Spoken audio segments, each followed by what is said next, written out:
Donc, bienvenue dans le projet pisciculture, Africa Food Industry.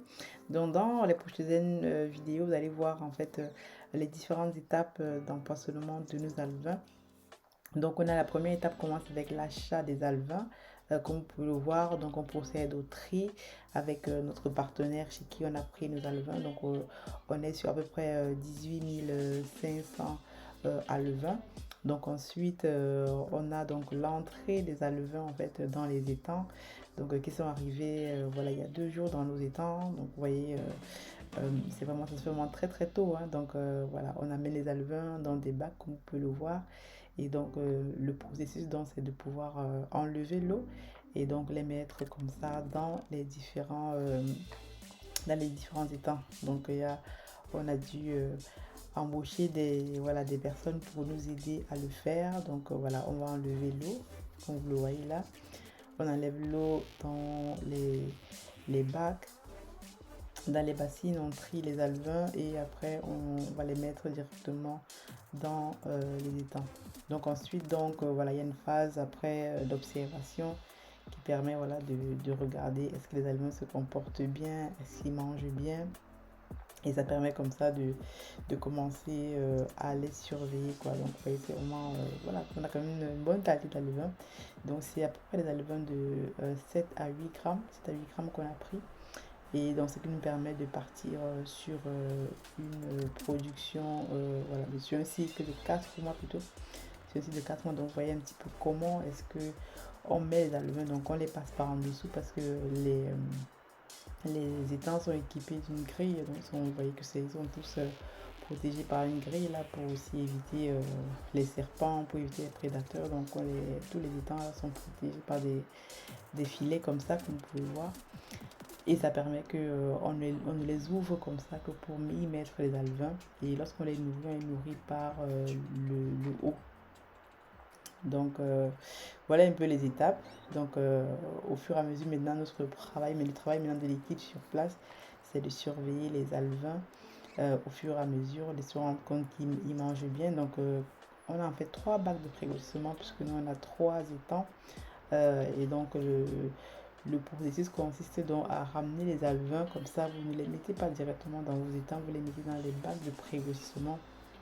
Et ce qui fait qu'ils vont passer là entre 2 à 3 semaines, je pense. Et comme ça, on voit comment ils se comportent et on peut donc les dispatcher dans les différents états. Ça, c'est le processus de comment ça marche. On a appris de nos erreurs au fur et à mesure. Et donc, avec l'expertise du nouveau technicien, on s'est amélioré, on a augmenté voilà, la vigilance, la protection, la sécurité, même au niveau des étangs, au niveau des process.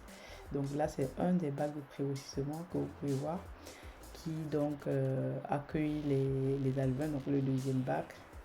Donc il y en a 3 comme ça. On met nos alevins dedans et on attend donc qu'ils puissent se nourrir. Lorsqu'ils sont assez grands, on peut les transférer, quoi. Ici, on peut voir le débit de l'eau parce que autour des étangs, on a des canaux en fait d'amener d'eau qui sont chargés de conduire l'eau directement dans les étangs. Et comme c'est la saison des pluies en ce moment, vous pouvez voir que le débit de l'eau est assez visible. Vous pouvez continuer à observer en fait les étangs avec nos alevins là. On est à peu près entre 12 et 15 grammes actuellement. On les a empoisonnés la semaine dernière. On est à peu près à 4-5 jours d'empoisonnement. Vous voyez, ça grandit assez rapidement et c'est cool.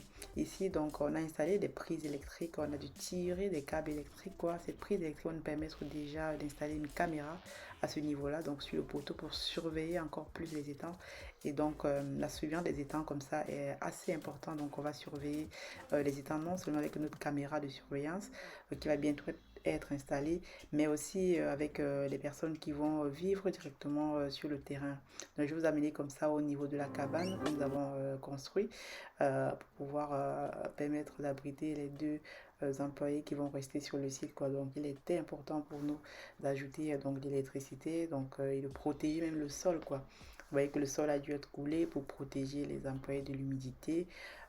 C'est super important pour nous de maintenir ce cadre de propreté déjà, mais non seulement pour le bien-être des personnes qui vont habiter au niveau des cabanes. On a mis des tôles, on a mis de la lumière parce qu'on va les installer une télé. Et voilà, une petite fenêtre aussi, vous voyez un interrupteur. Donc c'est vraiment toutes ces choses qu'il faut penser lorsque vous aussi vous travaillez sur un site piscicole comme ça. Donc ensuite là, on va aller maintenant à l'extérieur.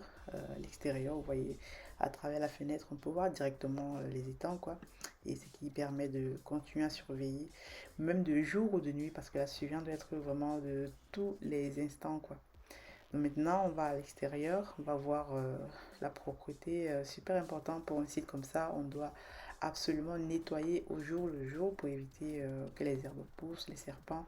Ça permet de protéger le site aussi des prédateurs. Donc là, c'est la digue massive, c'est la grande digue massive qui nous a coûté à peu près un bras, mais qui est important pour un site piscicole pour contrôler l'eau. Donc dans tous les étangs, quoi. C'est celle-là qui est vraiment la pièce maîtresse de nos étangs. Ici, donc, c'est un petit bac qui va accueillir nos prochains 3000 à levain que nous allons mettre cette semaine en plus, quoi. Donc, c'était pour ça, pour vous montrer que les travaux avancent, le site continue d'avancer. Ici, c'est voilà, les alevins, vous voyez comment on les nourrit. Ils se comportent bien, on est entre 10 et 15 grammes. Et donc ça, c'est dans les bacs de prégrossissement. Comme vous voyez là, on a trois. Et dès que ce sera bon, on va les basculer donc dans les étangs en question. Donc n'hésitez pas donc à vous abonner à la chaîne et à remplir le formulaire d'investissement si vous voulez faire partie de l'aventure. Je vous dis donc à très bientôt. God bless. Ciao.